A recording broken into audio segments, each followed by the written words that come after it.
नमस्कार, रफ्तार मीडिया में आपका स्वागत है। आपके साथ मैं रीना झा बालियान। खबरों का रुख करेंगे, लेकिन उससे पहले एक नजर डालते हैं इस वक्त की हेडलाइंस पर।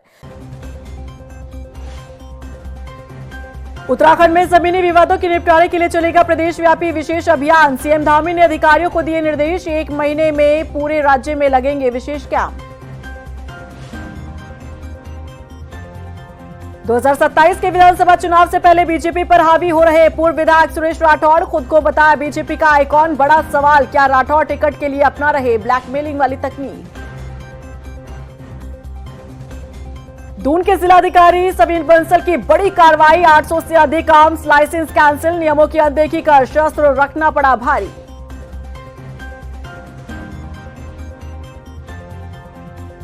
और चलिए अब बुलेटिन की शुरुआत कर लेते हैं। उत्तराखंड में बढ़ते जमीन विवादों के निपटारे के लिए प्रदेश भर में अब 1 महीने तक विशेष अभियान चलेगा। मुख्यमंत्री पुष्कर सिंह धामी ने भूमि विवादों का जल्द और प्रभावी समाधान के लिए मुख्य सचिव आनंद वर्धन और पुलिस महानिदेशक दीपम सेठ को कड़े निर्देश दिए हैं। सीएम धामी ने कहा कि भूमि विवाद सीधे आम जनता की रोजमर्रा की जिंदगी से जुड़े होते हैं और ऐसे मामलों के लंबित रहने से कानून व्यवस्था की स्थिति भी प्रभावित होती है। इसलिए इन विवादों को जल्द से जल्द खत्म कर लोगों को राहत दी जाए। 1 माह के अंदर इस प्रकार के जितने भी मामले हैं जो लंबित पड़े हैं एसडीएम के स्तर पर या अन्य स्तरों पर, उन सभी को जो वाद विवाद की स्थिति में भी है उन सभी को निपटाने के निर्देश दिए गए हैं, जिससे कि पारदर्शिता बढ़े, लोगों को परेशानी न हो। कई स्थानों पर लैंड फ्रॉड भी देखा गया है, उसके लिए भी हम पूरी तरह से कार्रवाई कर रहे हैं, जिससे कि सामान्य लोगों को, आम लोगों को, किसी को भी इस प्रकार के लैंड फ्रॉड के केसों में न फंसना पड़े। नीति आयोग की जारी निर्यात तैयारी सूचकांक 2024 में उत्तराखंड ने छोटे राज्यों की श्रेणी में पहला स्थान हासिल किया है। इस उपलब्धि के साथ ही उत्तराखंड देश भर में अपनी मजबूत पहचान इसने बनाई है। राज्य की ये सफलता निर्यात नीति, बेहतर कारोबारी माहौल और मजबूत बुनियादी ढांचे का नतीजा मानी जा रही है। नीति आयोग की रिपोर्ट में इंफ्रास्ट्रक्चर, कारोबारी इकोसिस्टम, नीतिगत सहयोग और निर्यात प्रदर्शन जैसे पहलुओं को आधार बनाया गया है। इस उपलब्धि पर सीएम धामी ने भी प्रदेशवासियों को बधाई दी है। उन्होंने कहा कि प्रदेश में रोजगार के नए अवसर पैदा हों और ये कोशिश साकार हो रही है। उत्तराखंड को हमारे जो ऐसे हिमालयन राज्य हैं, इन राज्यों की श्रेणी में तैयारी सूचकांक में पहले नंबर उस इंडेक्स में हमारा आया है। ये हमारे लिए बहुत प्रोत्साहन भी है और आगे काम करने के लिए प्रेरणा भी है। हम आदरणीय प्रधानमंत्री श्री नरेंद्र मोदी जी की प्रेरणा से, उनके मार्गदर्शन में लगातार जो भारत सरकार के नियम हैं या नीतियां हैं, उन सभी को धरातल पर उतार रहे हैं और उसके अनुरूप कार्रवाई कर रहे हैं। और उत्तराखंड आज कई मामलों में देश के जो अग्रणी राज्य हैं उन राज्यों की श्रेणी में आ रहा है। ये हमारे प्रधानमंत्री जी के कथन को भी चरितार्थ कर रहा है कि 21वीं सदी का ये दशक उत्तराखंड का होगा। क्या सुरेश राठौड़ बीजेपी पर दबाव बनाने की कोशिश कर रहे हैं? ये सवाल इसलिए उठ रहे हैं क्योंकि सुरेश राठौड़ के ऑडियो से प्रदेश में इस कदर बवाल मचा, जिसके कारण बीजेपी बैकफुट पर आ गई। और इसके बावजूद सुरेश राठौड़ अपने आप को बीजेपी का आइकॉन बता रहे हैं। कहीं ऐसा तो नहीं कि सुरेश राठौड़ 2027 विधानसभा चुनाव में टिकट पाने के लिए बीजेपी पर हावी हो रहे हैं? क्या राठौड़ अपना रहे हैं ब्लैकमेलिंग तकनीक? देखिए इस रिपोर्ट में। क्या सुरेश राठौड़ अपना रहे ब्लैकमेलिंग तकनीक? क्या बीजेपी पर दबाव बना रहे सुरेश राठौड़? 2027 में टिकट पाने के लिए सुरेश बना रहे पार्टी पर प्रेशर? उर्मिला सनावर और सुरेश राठौड़ ने जो कुछ सोशल मीडिया के माध्यम से लोगों के बीच खुलासा किया, क्या ये सोची समझी साजिश थी? क्या सुरेश राठौड़ ने ये सब कुछ 2027 विधानसभा चुनाव में टिकट पाने के लिए किया? क्या बीजेपी पर दबाव बना रहे हैं सुरेश राठौड़? ये तमाम सवाल सियासी गलियारों में घूम रहे हैं, क्योंकि सोशल मीडिया पर इतना कुछ खुलासा हुआ, बीजेपी नेताओं के नाम सामने आए, गंभीर आरोप लगाए गए, जिसके कारण बीजेपी को बैकफुट पर आना पड़ा। बावजूद इसके सुरेश राठौड़ खुद को आइकॉन बताते हैं। कहीं ऐसा तो नहीं कि सुरेश राठौड़ प्रेशर पॉलिटिक्स कर रहे हैं? जिस तरह का माहौल सुरेश राठौड़ ने बनाया है और अपनी ही पार्टी की छवि को डेंट पहुंचाने का काम किया, उससे पार्टी को नुकसान हुआ है। बीजेपी किसी भी सूरत में ऐसे नेता को टिकट देने में दिलचस्पी नहीं दिखाएगी और इस बात को बखूबी समझ चुके हैं सुरेश राठौड़। तो क्या माना जाए, कहीं यही कारण तो नहीं क्योंकि सोच समझकर रुक कर उर्मिला सनावर के साथ बातचीत का ऑडियो वायरल करवाया जा रहा है। कहीं सुरेश राठौड़ बीजेपी को ब्लैकमेल करने की कोशिश तो नहीं कर रहे, कहीं ऐसा तो नहीं कि बीजेपी नेताओं को लेकर सुरेश राठौड़ के पास कुछ ऐसे सबूत हों जिसके आधार पर सुरेश राठौड़ बीजेपी पर दबाव बनाने की कोशिश कर रहे हों। क्योंकि सुरेश राठौड़ की बात करें तो बीजेपी ने उन्हें 2017 के विधानसभा चुनाव में हरिद्वार के ज्वालापुर सीट से टिकट दिया था, जिसमें सुरेश राठौड़ ने जीत हासिल की। 2022 विधानसभा चुनाव में बीजेपी ने चेहरा न बदलते हुए फिर से सुरेश राठौड़ को ही रिपीट किया, लेकिन हार का सामना करना पड़ा। ज्वालापुर की जनता ने सुरेश राठौड़ को नकार दिया। सुरेश राठौड़ को लेकर कई तरह के किस्से भी घूमते रहे हैं। उन पर आरोप लगाया जाता है कि 2017 में पहली बार विधायक बनने के बाद ही सिर्फ 6 महीने के भीतर ही गाड़ी बंगला सब उन्होंने खरीद लिया, जिसे लेकर समय समय पर सवाल उठते रहते हैं। हालांकि इन आरोपों की हम पुष्टि नहीं करते। अब 5 साल सत्ता की कुर्सी से दूर रहने वाले सुरेश राठौड़ को लगने लगा है कि हार के बाद शायद ही सुरेश राठौड़ पर फिर से बीजेपी दांव चले। ऐसे में सुरेश राठौड़ पहले से ही बीजेपी और पार्टी के नेताओं के खिलाफ माहौल बनाते हुए नजर आ रहे हैं, जिसका नतीजा है उर्मिला सनावर द्वारा सोशल मीडिया पर शेयर किए गए वो तमाम ऑडियो जिसके पीछे दिनों खूब चर्चा हुई और बीजेपी नेताओं ने चुप्पी साध ली। मानो न जाने किस घड़ी उर्मिला नया ऑडियो जारी कर किस नए नेता की पोल पट्टी खोल दे। फिलहाल सियासी जानकार यही मान रहे हैं कि सुरेश राठौड़ 2027 विधानसभा चुनाव में टिकट पाने के लिए बीजेपी पर दबाव बनाते दिख रहे हैं। सुरेश राठौड़ ब्लैकमेलिंग तकनीक अपना रहे हैं। रफ्तार मीडिया के लिए देहरादून से ब्यूरो रिपोर्ट। सुरेश राठौड़ ने अपनी राजनीतिक महत्वाकांक्षा को पूरा करने के लिए एक ऐसा जाल बिछाया जिससे पूरे प्रदेश की राजनीति पर असर पड़ा। तोता मैना की कहानी ने प्रदेश में माहौल खराब करने का काम किया। ऐसा नहीं है कि ये मुद्दा 4 दीवारी में हल नहीं हो सकता था, लेकिन मानो प्लानिंग के तहत सुरेश राठौड़ ने पूरी कहानी रची हो। इसे देखते हुए ये कहना गलत नहीं होगा कि राज्य को 6 महीने पीछे कर दिया सुरेश राठौड़ ने। देखिए रिपोर्ट। तोता मैना की कहानी ने प्रदेश को पहुंचाया नुकसान। उर्मिला सुनाती रही रिकॉर्डिंग, सुरेश राठौड़ बना असली गुनहगार। प्रदेश को 6 महीने पीछे कर गया सुरेश राठौड़। उर्मिला सनावर और सुरेश राठौड़ की रोज सामने आ रही कहानियों ने राज्य में अजीब सा माहौल बना दिया। ऐसा लग रहा है जैसे तोता मैना ने आपसी खींचतान के कारण राज्य का समय बर्बाद कर दिया और राज्य को मूल मुद्दों से भटका दिया। इसका खामियाजा प्रदेश की जनता को भुगतना पड़ा। राज्य में बीते 1 महीने के भीतर उर्मिला सनावर ने सोशल मीडिया पर जो कुछ खुलासा किया, उसकी गूंज देहरादून से लेकर दिल्ली तक सुनाई दी।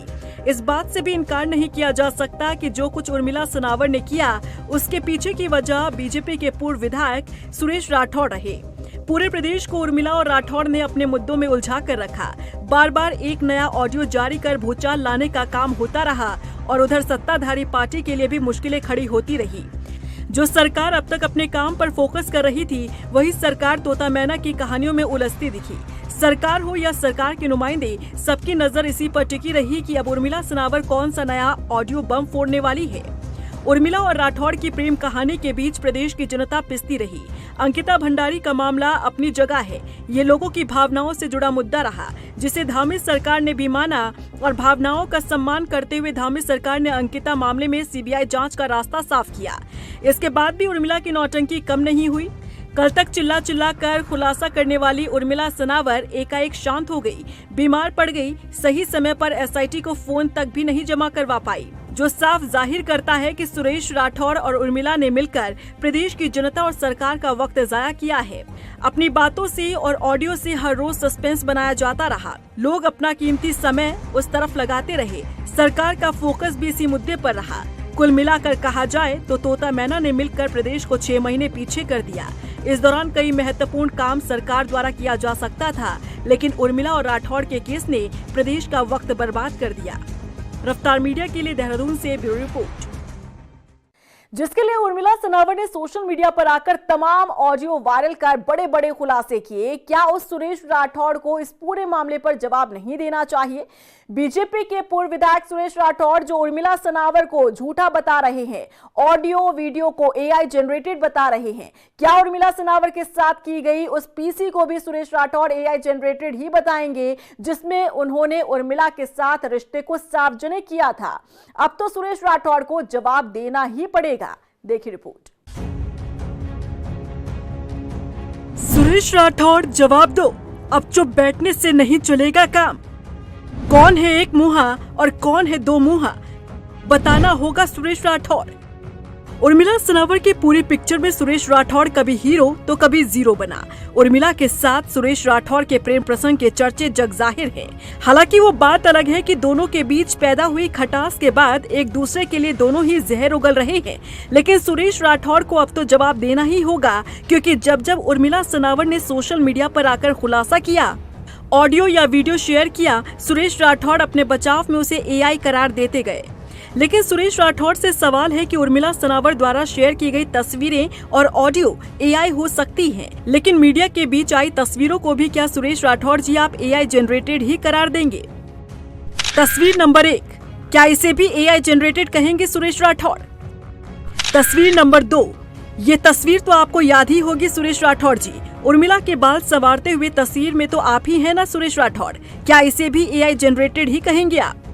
तस्वीर नंबर 3, ये प्रेस कॉन्फ्रेंस की तस्वीर है। ये उसी दिन की तस्वीर है जिस दिन आपने जमाने के सामने उर्मिला को अपनी पत्नी बताया था। इस तस्वीर पर क्या कहेंगे आप? इसे भी AI जनरेटेड ही बताएंगे? और क्या AI ने ही प्रेस कॉन्फ्रेंस भी की थी? अब इनका जवाब तो देना ही होगा सुरेश राठौड़ को, क्योंकि अब चुप बैठने से काम नहीं चलने वाला है। उर्मिला सनावर ने जो कुछ खुलासा किया वो सुरेश राठौड़ के आधार पर ही किया गया।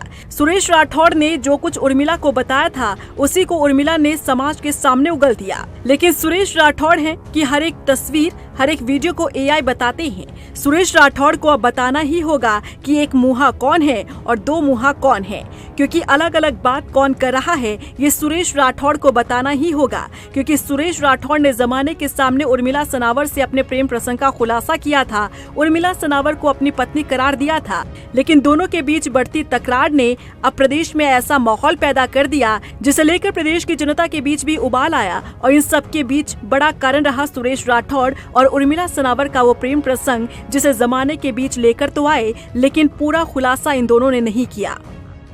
क्या ये सब सोची समझी साजिश का हिस्सा था या फिर सुरेश राठौड़ से मिली दगा का नतीजा था? इसे लेकर सुरेश राठौड़ को अपनी चुप्पी तोड़नी ही होगी, क्योंकि अब लोग सवाल पूछ रहे हैं सुरेश राठौड़ से। रफ्तार मीडिया के लिए देहरादून से ब्यूरो रिपोर्ट।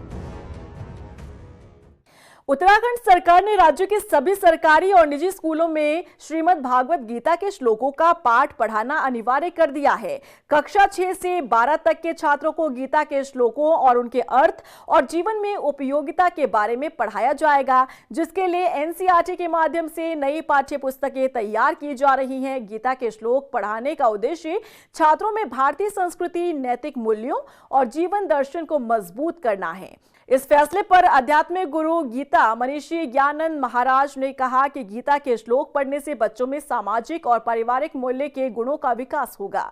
कि उत्तराखंड में भी कहीं ना कहीं पाठ्यक्रम के साथ भगवत गीता को जोड़ा जाए, तो एक प्रारंभिक दृष्टि से उन्होंने इस श्लोक पाठ को गीता जी के रूप में जोड़ा है।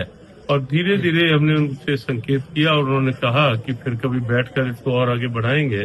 तो हमने कहा कुछ ऐसा भी कि मॉर्निंग असेंबली के साथ कोई गीता का एक सूत्र बच्चों को दिया जाए, क्योंकि तत्व रूप में गीता बच्चों तक पहुंचे, बच्चों का आत्मविश्वास जगे, बच्चों के भीतर एकाग्रता और बढ़े, बच्चों में जीवन मूल्य, पारिवारिक मूल्य, सामाजिक मूल्य, राष्ट्रीय मूल्यों और विशेष रूप से चारित्रिक मूल्यों का विकास हो। इस ढंग से गीता जी के सूत्र बच्चों तक पहुंचे। मुख्य सचिव आनंद वर्धन ने देहरादून के सेलाकुई में स्थित सघन पौधा केंद्र का दौरा किया और इस मौके पर मुख्य सचिव ने सघन पौधा केंद्र की तरफ से किए जा रहे कार्यों की विस्तार से जानकारी ली। उन्होंने कहा कि हाई वैल्यू फसलों के उत्पादन से प्रदेश के किसानों की आर्थिकी में बेहतर सुधार हो सकता है, इसीलिए उन्होंने सघन पौधा केंद्र को किसानों के लिए यहां पर डोर स्टेप सहायता उपलब्ध कराए जाने के निर्देश दिए।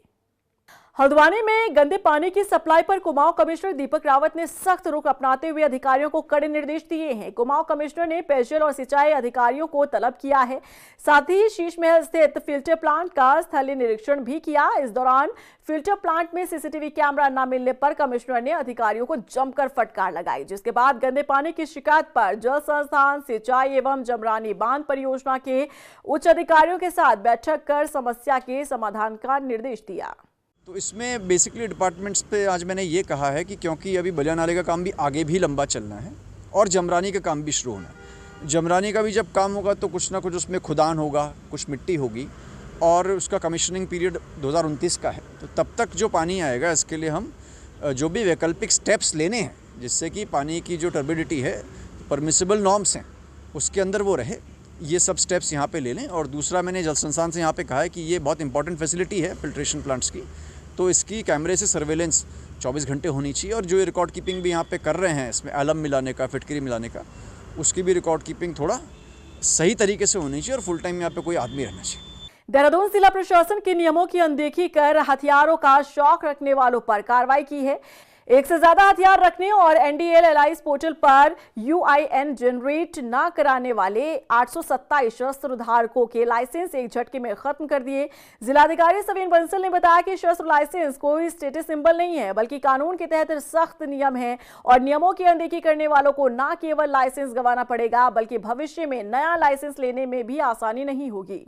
जहाँ पे अति आवश्यकता है, कोई जीवन सुरक्षा का भय है, कोई पूर्व वारदात हुई है स्वयं के साथ, परिवार में, तो नॉर्म्स बहुत क्लियर हैं। तो उसी में जो लाइसेंसेस हैं वो अनुमान्य किए जाते हैं। इसके विपरीत कुछ केसेस ऐसे संज्ञान में आए थे कि जहाँ पे 2 से भी अधिक धारकों के पास 2 से अधिक लाइसेंसेस पोजीशन में हैं, तो इसका कोई औचित्य नहीं इस्टेब्लिश हो पा रहा था। और सेकेंडली जो हमारा पोर्टल है, यूनिफाइड पोर्टल है पूरे भारतवर्ष में, उसमें जो हमारा एक यूनिक नंबर जनरेट होता है प्रत्येक शस्त्र का, तो कई बार नोटिस और वार्निंग्स देने के उपरांत भी जो लोग अपना UN जनरेट नहीं करवा पाए, तो ऐसे 2 कैटेगरीज़ को इस कार्रवाई में लिया गया है और कुल अराउंड 800 लाइसेंसेस निरस्त किए गए हैं। वहीं देहरादून के सबसे बड़े दून अस्पताल की स्वास्थ्य व्यवस्थाओं को लेकर एक बार फिर से सवाल उठ रहे हैं। स्थिति ऐसी है कि इमरजेंसी बिल्डिंग में मरीजों को इलाज के लिए घंटों इंतजार करना पड़ रहा है। देर रात का एक मामला सामने आया है जहां पर एक महिला नवजात बच्चे को लेकर इमरजेंसी में पहुंची, लेकिन करीब 1 घंटे बाद जाकर बच्चे का इलाज किया गया। अस्पताल प्रबंधन का कहना है कि वेंटिलेटर बेड खाली ना होने के कारण बच्चे को भर्ती नहीं किया गया था। वो एक प्री टर्म बच्चा था, 27 वीक का बच्चा, 25 वीक का बच्चा पैदा हुआ बच्चा था, तो वो वेंटिलेटर में ही था एम्बुलेंस के अंदर। और हमारे जो निक्कू के 20 बेड हैं हमारे पास और 20 के 20 वेंटिलेटर वाले ऑक्युपाइड थे। तो हम लोग उसको अरेंज कर रहे थे कि भाई जब तक कि हमारे पास वेंटिलेटर वाला बेड खाली नहीं हो जाता है, तो हमने खुद ही एम्बुलेंस को रोका हुआ था। डॉक्टर अशोक कुमार इस मामले को देख रहे थे और रात को भी उनके संज्ञान में था, मेरे संज्ञान में भी आया था। तो हमने डिसाइड किया था कि जब तक हमारे पास वेंटिलेटर वाले बेड का बंदोबस्त नहीं होता तब तक हम इसको एम्बुलेंस में रखेंगे, अन्यथा वो बिना वेंटिलेटर के सर्वाइव नहीं करता। हम उसको अंदर ले तो लेते और अगर हम वेंटिलेटर नहीं दे पाते तो उसके लिए खतरा हो सकता था। इसलिए वो केस हमारा 45 मिनट तक, ये हमारे प्रधानाचार्य महोदय के संज्ञान में भी रात को भी आ गया था, हमारे भी आ गया था और HOD साहब इसको देख रहे थे। जैसे ही हमारे पास बेड खाली हुआ था, ये तुरंत ये बच्चे को हमने वेंटिलेटर में हमारे निक्कू में शिफ्ट कर दिया था। हल्द्वानी में 12 करोड़ की लागत से शनि बाजार रोड का चौड़ीकरण और नाला शिफ्ट करने का काम शुरू हो गया है। नगर निगम में 59 अतिक्रमण चिन्हित कर उनको ध्वस्त करने का काम भी शुरू कर दिया गया है। नगर आयुक्त परितोष वर्मा ने जिला प्रशासन के साथ मौके पर पहुंचकर अतिक्रमणकारियों को खुद ही अतिक्रमण हटाने के निर्देश दिए। शनि बाजार में एक तो नाला चौड़ीकरण का कार्य होना है, साथ ही सड़क चौड़ीकरण और सुधारीकरण का कार्य भी इसमें शामिल है। इसी को दृष्टिगत कुछ अतिक्रमण यहाँ पर चिन्हित किए गए थे और पूर्व में नोटिस भी दिए गए थे। निरीक्षण करने पर यह पाया गया कि अधिकांश व्यक्तियों द्वारा यहाँ पे अतिक्रमण हटाने की कार्रवाई स्वयं शुरू कर दी गई है और अतिक्रमण यहाँ पर हटाया भी जा रहा है। तो जिन जगह पे कोई कंफ्यूजन है या जो अतिक्रमणकारी हैं उनको अगर किसी तरह की कोई बाधा है तो उनको क्लियर किया जा रहा है कि कहाँ तक का इसमें मकान टूटना है। हल्द्वानी में कुमाऊं आईजी के आवास से महज 100 मीटर की दूरी पर दिन दहाड़े चोरी की घटना सामने आई है। जानकारी के मुताबिक शहर के पौष इलाके बद्रीपुरा में किराए पर कमरा देखने आए आरोपी ने इसे अंजाम दिया। घटना के समय घर पर बुजुर्ग महिला अकेली थी। चोर दूसरी मंजिल से जेवरात सहित नकदी से भरा बक्सा लेकर फरार हो गया। वहीं घटना की जानकारी मिलते ही स्थानीय पार्षद और पुलिस मौके पर पहुंची। बता दें कि पुलिस घटनास्थल के आसपास लगे सीसीटीवी कैमरे की फुटेज खंगाल रही है। वहीं घटना को लेकर लोगों में आक्रोश है। और उसके बाद उसने कहा गेट खोल दे, उधर मेरी गाड़ी आ रही है। मैं गेट खोलने गई, फिर मैं इससे बात करने लग गई। फिर गेट आके मैं अंदर आई। अंदर मैंने कहा मैं अब आ गया, वो आया कहाँ गया, ये कहाँ गया। मैंने कहा ये तो चले गया था, कहाँ गया ये। मैं अंदर आके फिर मैंने कहा मैं बक्सा अपना कुछ निकाल ली थी अठीची में से। वो तब तक मेरा मैंने कहा अठीची इतनी नीचे क्यों हो रही, मेरा बक्सा तो ऊंचा था। तब ध्यान आया मेरे को मेरा बक्सा नहीं है करके। ऐसा कभी हुआ ना। आज मैं कहती 16 साल की 15 साल की यहाँ से आया वो किराया लेने के लिए। देखिए वार्ड नंबर 11 बद्रीपुरा जो वीआईपी एरिया होता है, जहां पुलिस के सिपाही से लेके बड़ा अधिकारी तक यहाँ पे रहता है। बड़ी शर्म की बात है कि पुलिस के नाक के नीचे चोरी हो जा रही है। दिन दहाड़े 1 बजे दिन में एक गरीब बुढ़िया औरत के घर से उठा के एक बक्सा लेके भाग जा रहा है, जिसमें उसके जेवर है, बच्चों की डिग्रियां है, एफडियां वगैरह है, कैश पड़ा हुआ है। और कप्तान साहब भी यहीं पे रहता है, कोतवाल भी यहीं पे रहता है, सिटी मजिस्ट्रेट भी रहता है। और ये हल्द्वानी के लिए बड़ी शर्म की बात है कि पुलिस के नाक के नीचे चोरी और दिन दोपहरी में चोरी हो जा रही है। और इसी के साथ फिलहाल इस बुलेटिन में बस इतना ही, लेकिन चलते चलते एक नजर डालते हैं इस वक्त की हेडलाइंस पर। उत्तराखंड में जमीनी विवादों के निपटारे के लिए चलेगा प्रदेश व्यापी विशेष अभियान। सीएम धामी ने अधिकारियों को दिए निर्देश, 1 महीने में पूरे राज्य में लगेंगे विशेष कैंप। 2027 के विधानसभा चुनाव से पहले बीजेपी पर हावी हो रहे पूर्व विधायक सुरेश राठौड़, खुद को बताया बीजेपी का आइकॉन। बड़ा सवाल, क्या राठौड़ टिकट के लिए अपना रहे ब्लैकमेलिंग वाली तकनीक। दून के जिलाधिकारी समीर बंसल की बड़ी कार्रवाई, 800 से अधिक आर्म्स लाइसेंस कैंसिल, नियमों की अनदेखी कर शस्त्र रखना पड़ा भारी।